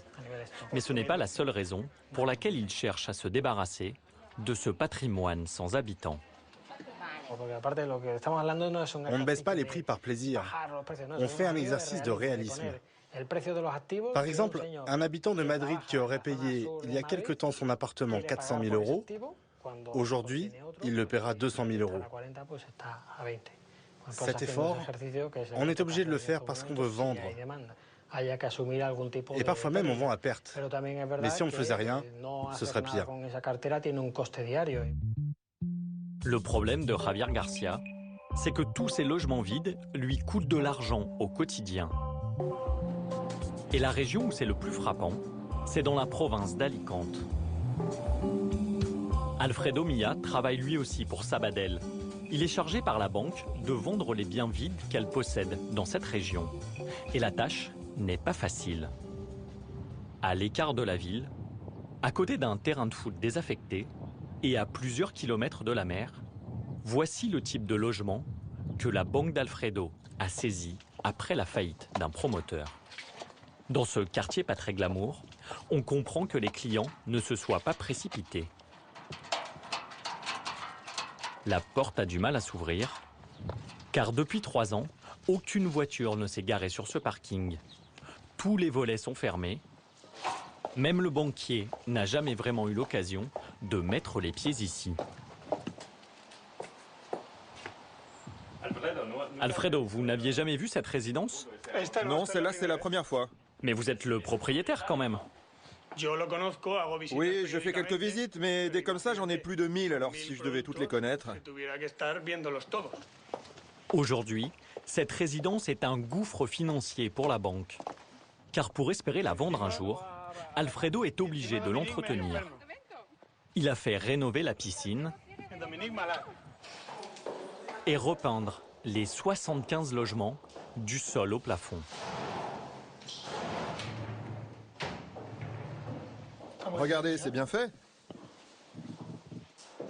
Comme vous pouvez le voir, la piscine fonctionne, la pelouse est bien tondue. C'est parce que la banque a fait l'effort de mettre en valeur cette résidence. En clair, on a investi de l'argent pour que ces logements restent en bon état. En moyenne, Alfredo estime que l'entretien de chaque appartement vide lui coûte plus de 7 000 euros par an. Multiplié par 75, la facture grimpe très vite. Voilà pourquoi toutes les banques décident de se débarrasser au plus vite de ces résidences fantômes, quitte à faire de gros sacrifices sur le prix. Je peux vous citer le cas d'une résidence que l'on a vendue récemment, juste à côté. Le prix de départ était de 139 000 euros. Et maintenant, il est à 55 000 euros. Et ici, le rabais va être aussi important. Alfredo a mis un petit coup de neuf à 10 000 logements répartis dans tout le pays. Mais maintenant, il faut trouver des acheteurs. Et ça, la banque ne sait pas bien le faire. Ce n'est pas son métier. Alors elle a fait appel à une armée de spécialistes.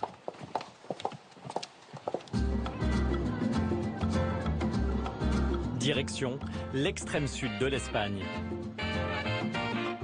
La Costa del Sol, en Andalousie. Nous voici à Malaga, la 6e ville du pays. Un climat ensoleillé, une température moyenne de 18 degrés.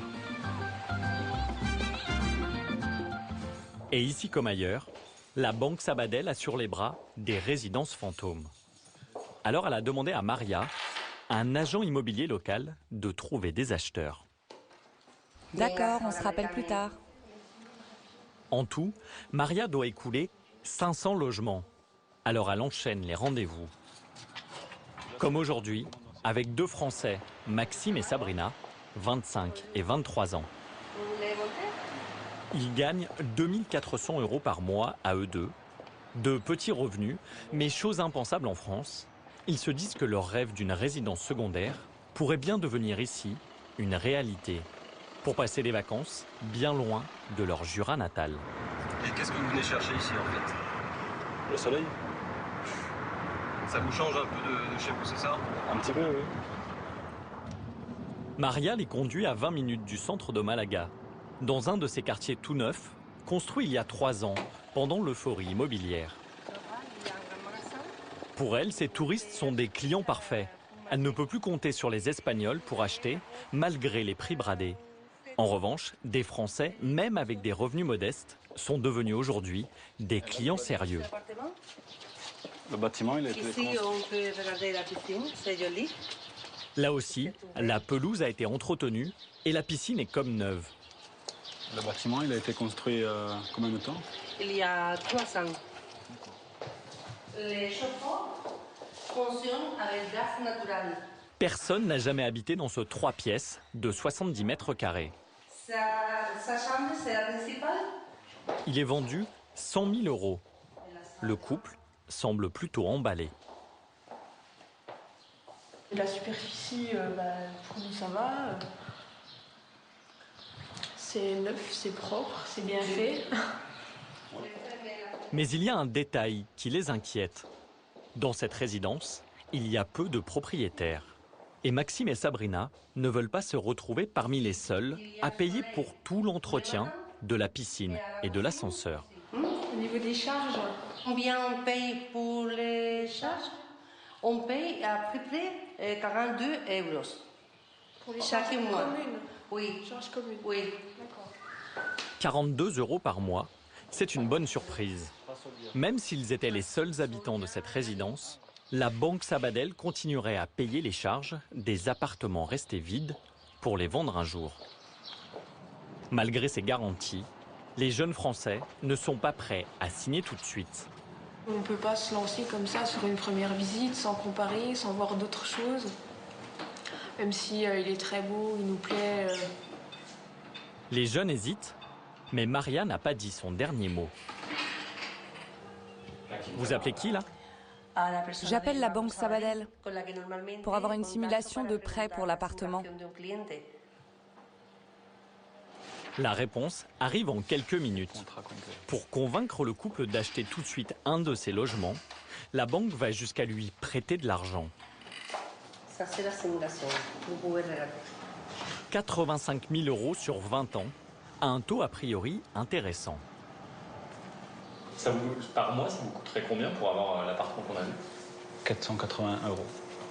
480 € de remboursement? Par mois, oui. Et vous payez combien de loyer en France? Le nôtre, il a 540. Donc on peut être propriétaire de l'appartement qu'on a vu là pour moins cher qu'on loue notre appartement en ce moment. Ça vous intéresse alors? C'est tentant. Mais en regardant attentivement l'offre de prêt, ils vont découvrir une petite subtilité. Ce taux est variable, comme c'est souvent le cas en Espagne. Il commence à 3,25%, mais il peut aller jusqu'à 12% en cas d'augmentation des taux d'intérêt. Comment va évoluer le taux sur toute la durée de l'emprunt, c'est-à-dire pendant 20 ans? Si les intérêts atteignaient le maximum, soit 12%, le couple devrait en effet rembourser 8 000 € de plus. Ils préfèrent ne pas courir le risque et décliner l'offre. Avant d'acheter dans un pays étranger, il vaut mieux donc connaître toutes les spécificités locales. Notamment un piège assez fréquent en Espagne qui peut surprendre des acheteurs étrangers. Et pour certains Français, l'achat d'une simple résidence secondaire a même viré au cauchemar. Une petite crique, un appartement quasiment les pieds dans l'eau, l'emplacement semble idéal. Donc voilà. Avec une vue imprenable sur la baie de Finestrate. Quand ils ont acheté ici, Bertie et son épouse Véronique pensaient avoir fait une très bonne affaire. Et à première vue, difficile de leur donner tort. Là, c'est encore chez vous, là? Ah oui. Le climat, la vue, bon, puis un peu la tranquillité. On est tranquille dans ce coin. 150 mètres carrés de terrasse et 150 mètres carrés habitables. Ici, on arrive dans le parti salle à manger salon. Cet appartement, ils l'ont loué pendant 6 ans. Et quand le propriétaire leur a proposé de l'acheter, ils n'ont pas hésité un instant. Surtout que le prix était dérisoire. 17 000 €. Et comment vous avez pu en fait payer 17 000 € pour 150 mètres carrés, vous voyez, habitables et 150 mètres carrés de terrasse? Parce qu'on a acheté 2 places de parking. En effet, la terrasse, le salon, les chambres, tout cet espace était à l'origine prévu pour garer des voitures. D'ailleurs, leur entrée, la voici. Une porte de garage. C'est le propriétaire précédent qui a fait toutes les transformations. Et pendant leurs 6 ans de location, Bertie et Véronique n'ont jamais eu le moindre souci. Nous, on est rentrés dedans, c'était comme ça. Donc on l'a acheté, nous on vivait dans l'appartement, on avait nos meubles dedans, donc on a juste été signé chez le notaire pour changer le nom, c'est tout. On n'a pas ni fait de transformation, rien. Je vais vous montrer le compte. Mais tout de suite après leur achat, les ennuis commencent. Quand ils ont voulu mettre les compteurs à leur nom, les services des eaux et d'électricité leur ont déclaré que leur habitation était illégale. Officiellement, leur appartement n'existe pas, ce n'est qu'un garage. À partir d'ici... Vous avez votre boîte aux lettres là? Non, on nous l'a enlevée. Elle était où votre boîte avant? Elle était ici. Plus de boîte aux lettres, car un garage n'est pas censé recevoir de courrier. Et ça n'est pas raccordé non plus au service des eaux et d'électricité. Et alors les compteurs d'eau sont ici, fermés à clé aussi. Et les compteurs électriques sont ici, mais vous ne les verrez pas, fermés à clé aussi. Ils n'ont plus accès à leur compteur qui a été fermé. Un voisin les a raccordés au sien pour qu'ils puissent quand même avoir l'eau et l'électricité. Bertie et Véronique tentent depuis des mois de faire légaliser leur appartement. Et ils ne sont pas les seuls. Dans la même région, 30 000 logements sont illégaux. Il y en a même un juste en face de la terrasse des 2 Français. Cet hôtel est une construction illégale à l'arrêt depuis 3 ans. Malgré ces pièges, l'Espagne est aujourd'hui l'une des destinations d'Europe les moins chères pour s'acheter une résidence au soleil. Et les prix n'ont peut-être pas atteint leur niveau plancher. Selon certains experts du marché, la baisse pourrait se poursuivre encore jusqu'en 2015.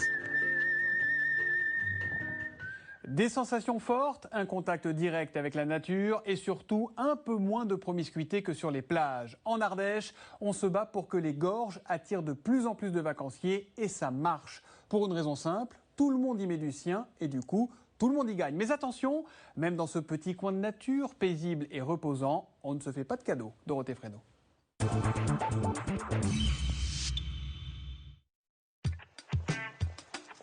2 kilomètres de marche chaque matin. La journée d'Olivier dans les gorges de l'Ardèche commence au pas de course. Et voilà, on est à poil à la bourre. Olivier est photographe. Pendant l'été, il se poste toujours au même endroit pour prendre ses clichés. Des photos de touristes qui se sont payés une descente en canoë dans les gorges. L'intérêt de cet endroit-là, c'est qu'on a des photos qui sont vraiment des photos de sportives. Et puis où tout le monde passe. Donc on est sûr de rater pratiquement personne. En famille, en couple ou entre amis, c'est un flot continu d'éclaboussures. Un vrai filon pour ce photographe professionnel qui mitraille chaque bateau. Car un canoë, c'est un client potentiel. En plein été, il peut en voir passer 4000 dans une seule journée. Mais encore faut-il arriver avant eux, à la fin du parcours. Alors on est pressé parce que il faut développer donc les plus de 600 photos qu'on a fait dans la matinée pour pouvoir livrer tous les tirages à Sauze. Mais c'est où Sauze? Sauze, c'est l'arrivée de la grande descente. C'est là où toutes les personnes qu'on croise sur l'eau vont arriver d'ici 2 à 3 heures. Le business d'Olivier, On fait un petit pas de course alors. c'est tous les jours une course contre la montre.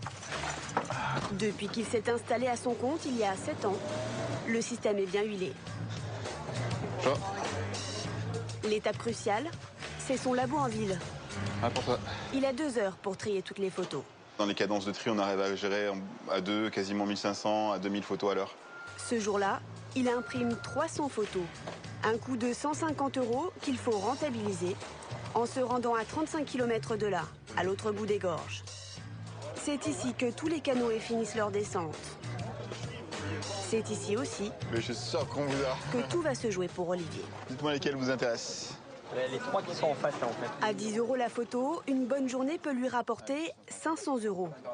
Pour l'instant, aucun autre photographe n'est venu s'installer sur le site. Mais dans les gorges, il est bien le seul avec un tel monopole. Les gorges de l'Ardèche. Un paysage spectaculaire. 35 km de rivière surmontée du célèbre pont d'Arc qui a fait la renommée du site. Chaque année, le lieu attire 1 million de visiteurs, parmi lesquels plus de la moitié d'étrangers. Tous ces touristes viennent chercher la nature et ses attraits. Du soleil et surtout des activités de plein air. Le canoë, c'est le premier loisir des vacanciers. Il y a plein de gens qui pagaient comme ça. Sur les berges, 37 loueurs se livrent une bataille féroce pour capter la clientèle. Car ils ont 4 mois pour faire leur saison. Faut se battre un peu pour récupérer les clients, hein, c'est vrai. Pour héberger les touristes, plus de 80 campings se disputent le marché. Tout le business se joue à chaque extrémité des 35 km de la rivière. Entre Vallon-Pont d'Arc, au début des gorges, et Saint-Martin d'Ardèche, à l'arrivée des canoës. Alors, avec une telle concurrence, comment les directeurs de camping et les loueurs de canoës font-ils pour attirer le client chez eux? Quels sont leurs petits secrets pour rentabiliser leurs activités? Et qui sont les grands gagnants de cette manne touristique? Embarquement pour un des sites les plus visités de France. Chaque été, sur 10 clients qui viennent dans les gorges de l'Ardèche, 7 choisissent de se loger dans un camping. C'est le mode d'hébergement le plus populaire ici. Camping de la Rouvière, de Lille ou encore du Midi. Rien qu'à Vallon-Pont d'Arc, il y en a une 50aine. Alors pour se différencier de la concurrence, le premier atout, c'est d'être bien situé, juste à l'entrée des gorges, le plus près possible de la rivière. C'est le cas de l'Ardéchois, le camping de Richard Chalvet. Parfait. Venez voir ce que vous avez devant vous, devant chez vous. C'est pas beau ça? Vous avez la vue sur les canoës qui partent le matin, les pêcheurs. L'emplacement, c'est justement l'argument de vente principal de ce propriétaire de camping 5 étoiles. Ici, les places les plus chères sont celles qui donnent directement sur l'eau. 69 € la nuit en plein été, soit 20 € de plus que les emplacements standards. Ce sont les emplacements qui sont pris du premier jour de l'ouverture au dernier jour. Donc c'est vrai que c'est très prisé. Les gens les connaissent et ils les veulent à tout prix, quoi. Alors c'est ça que vous veniez chercher ici, en venant ici? Oui, exactement. C'est le coup d'œil mythique. Voilà, on a la vue sur l'Ardèche. En plus, on a le soleil, donc c'est parfait. Si Richard et son épouse possèdent aujourd'hui cet emplacement privilégié, c'est parce qu'il y a 35 ans, le père de Richard a été visionnaire. Regarde, le terrain comme il était. Non, moi, ça, c'est fou, ça. C'est incroyable. Il a compris avant tout le monde que les gorges de l'Ardèche avaient un potentiel touristique inestimable. En 1976, son père achète un champ de blé situé en bord de rivière. Et il a l'idée d'en faire un camping. Ton papa qui là. Il y avait une prise de risque. Il y avait une très très grosse prise de risque, puisqu'on parle de 40 ans en arrière. Donc c'était une très grosse prise de risque, parce que l'Ardèche, c'était vraiment pas connu. Et, bon, on faisait du tourisme avec la petite Canadienne dans des emplacements presque naturels des campings sauvages. Et le père de Richard a eu du flair, car depuis ses sanitaires rustiques, l'affaire est devenue prospère. Richard et son épouse gèrent aujourd'hui 244 emplacements. Toujours bien avec un verre de vin blanc. 80% sont occupés par des étrangers. Alors Richard doit être un peu polyglotte. Wollen Sie probieren? Ja? C'est möglich. Ja? Je me débrouille en 3 langues, en anglais, en allemand et un petit peu en français. Non, c'est vrai qu'on a besoin d'être un peu... de parler plusieurs langues dans ce métier. Il n'y a que le hollandais que j'arrive pas trop à m'y faire. Ces vacanciers étrangers, c'est ce qui lui rapporte le plus. Voilà. Alors pour se faire connaître hors des frontières, voilà comment Richard s'y prend. Il s'arrange pour figurer dans une trentaine de guides. Un guide allemand, danois et suédois, suisse, anglais. Sa méthode, acheter des encarts publicitaires qui lui coûtent une petite fortune. Ça, c'est une publicité d'une page que nous faisons dans ce guide. C'est une publicité qui est assez chère parce que c'est très porteur et ça s'adresse à 10 millions de personnes quand même, 10 millions de campeurs en Allemagne. Vous avez une idée du prix pour cette publicité-là? Alors, je crois que je suis de l'ordre de 7 000 €.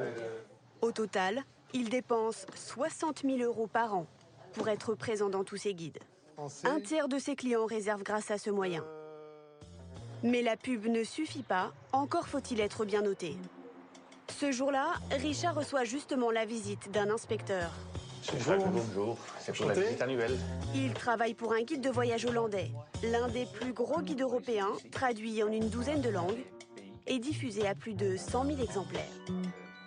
Une fois par an, l'inspecteur vient vérifier les installations du camping. C'est sécurisé pour les enfants, oui. C'est la sécurité obligatoire.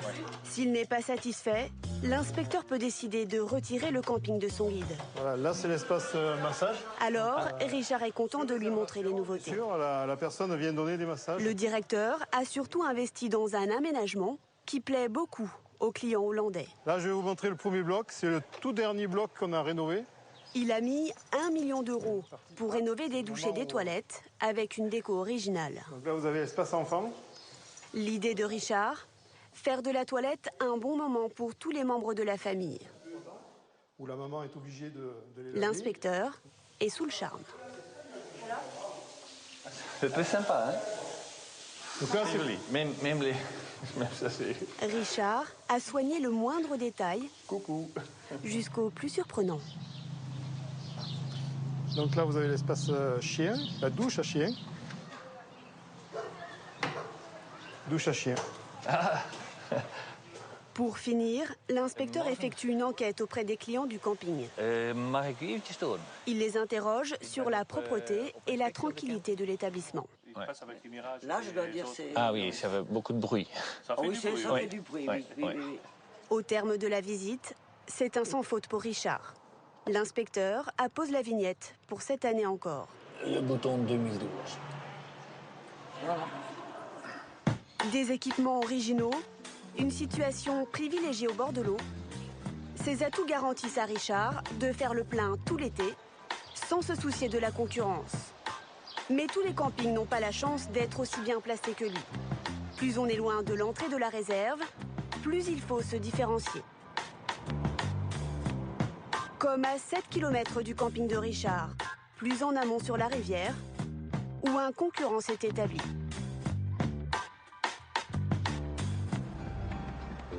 Nous sommes au camping du Soleil Vivarais. Un 5 étoiles qui a tout misé sur le confort. Ici, peu de place pour les tentes. Le terrain est occupé par 250 mobil-homes. Hugues est le propriétaire du camping.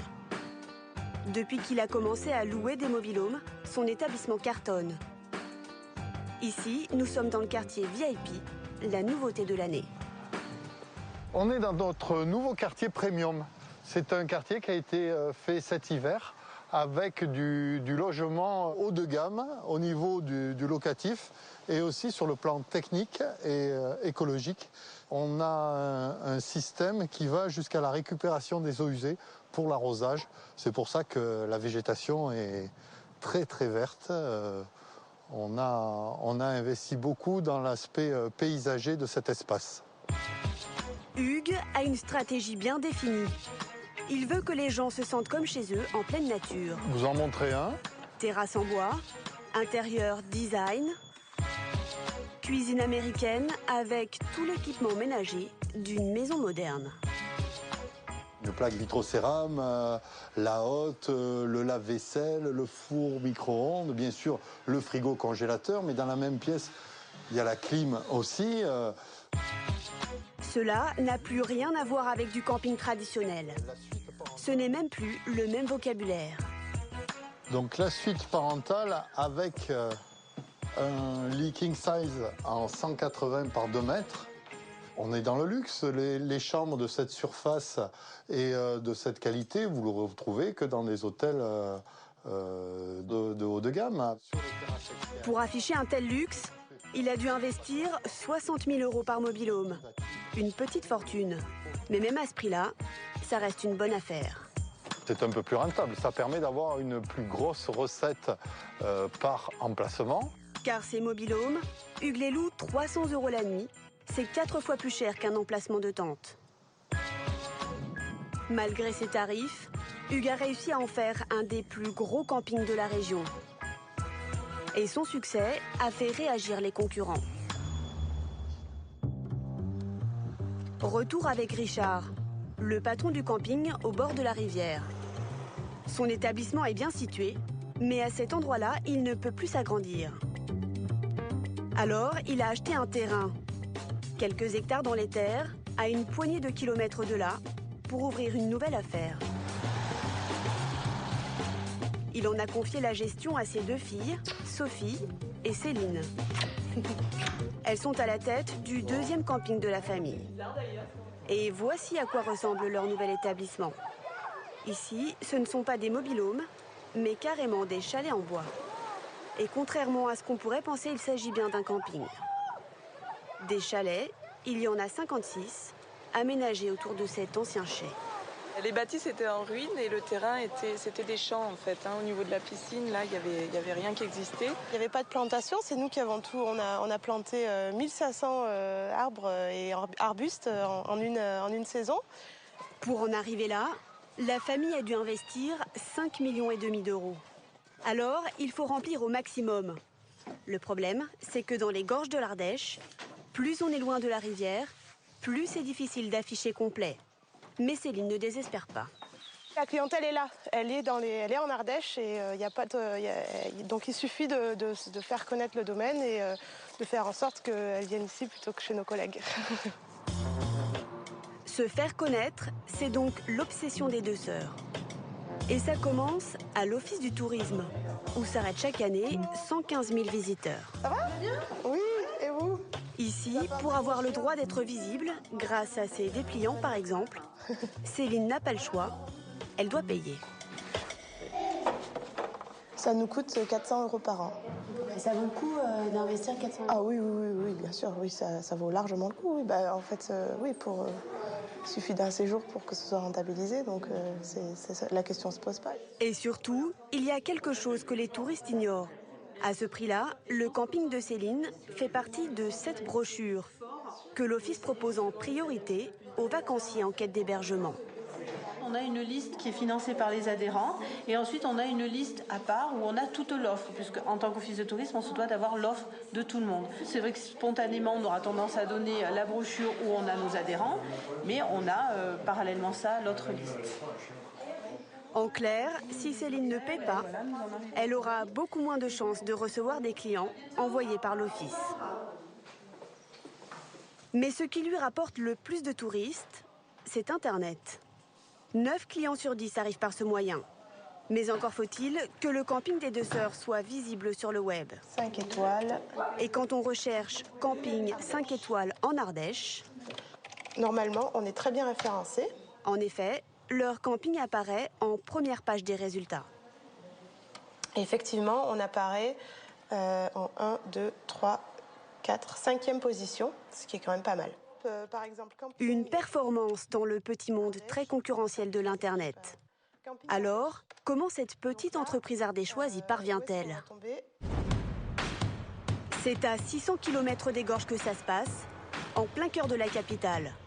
L'homme qui fait des miracles pour les deux sœurs, c'est lui. Sa méthode? Rafraîchir en permanence le site avec des appréciations, alors même qu'il n'y a jamais mis les pieds. Donc je vais rajouter un texte supplémentaire et je vais dire par exemple que la qualité et le confort de nos installations vous assurent un séjour inoubliable. L'idée c'est ça, il faut faire vivre le site. Faire vivre le site, exactement. L'actualiser le plus souvent possible. Quelques clics quotidiens suffisent pour rester en tête de liste. Et si les deux sœurs peuvent se payer un service aussi haut de gamme, c'est parce que le coût est partagé entre plusieurs campings qui font tous partie d'une chaîne. 2 ans après l'ouverture, cette stratégie commence à porter ses fruits. Les deux sœurs sont en train de se faire une place au soleil de l'Ardèche, malgré la concurrence des autres terrains de camping. Mais une autre bataille se joue dans les gorges, sur l'eau cette fois. Attaque, attaque! Car la principale activité des touristes, ici, c'est le canoë. Pas moins de 300 000 descentes par an. Mais encore faut-il rester à bord. Le touriste qui veut descendre la rivière a l'embarras du choix. 37 loueurs de canoë se disputent le marché. Et comme pour les campings, l'important, c'est d'être bien situé. Les mieux lotis sont ceux qui se trouvent sur la route des Gorges. Ici, on l'appelle le boulevard des loueurs. Alors, comment font les professionnels pour attirer les clients chez eux? Qui voudrait un petit café? Nico n'est pas vendeur de boissons, mais l'un de ses loueurs. Depuis 15 ans, c'est même l'un des plus importants de la région. Plein de gens qui pagaient comme ça. Et là, il faut paguer plein de fois avant que le bateau y tourne. 150 canoës à 500 € pièce, 6 salariés et une boutique située à un endroit stratégique, dans un rond-point par lequel passent tous les vacanciers. Pour capter leur regard, il a choisi une enseigne tape à l'œil. Ben, nous, surtout, la grande différence, ça va être nos panneaux. Nos panneaux qui sont faits à la bombe par quelqu'un qui est en moitié artiste, on va dire, même on peut dire artiste. Hein. C'est vrai que c'est quand même différent qu'un panneau qui a été fabriqué dans une usine, qui a été fabriqué à la chaîne, on va dire. Et Nico a une autre astuce pour attirer les touristes. Il crée un attroupement et pour cela, rien de plus simple. Le monde attire le monde aussi. Hein. Si vous avez des voitures garées devant, toujours un peu de monde à l'accueil, les gens vont plus facilement venir chez vous. C'est aussi de là le petit coup à boire à la fin et qu'on garde les gens un peu à l'accueil. C'est par sympathie, mais aussi un petit côté commercial, bien sûr. Hein. Les gens voient qu'il y a du monde, ben plus facilement vont s'arrêter pour demander des renseignements. Une stratégie qui fonctionne. Sa boutique ne désemplit pas de la journée. Une bonne journée, c'est combien de descentes pour vous? 200 personnes sur la journée? Ouais, c'est à peu près ça, à peu près 200 personnes sur une journée. C'est une journée où on est assez satisfait. Dans les meilleurs jours, il peut faire 5 000 € de chiffre d'affaires. 86. Nico est un des loueurs les plus chers du boulevard. Chez lui, c'est 31 € la descente, au lieu de 28 en moyenne chez les concurrents. Pourtant, pas question de brader les tarifs. Si vous voulez avoir pas cher, eh bien vous prenez une location où on donne un peu moins de services, un peu moins de choses. Mais on ne peut pas arriver comme ça et baisser les prix pour 2 personnes. Vous serez 6 ou 8 ou avec des enfants, je comprendrais.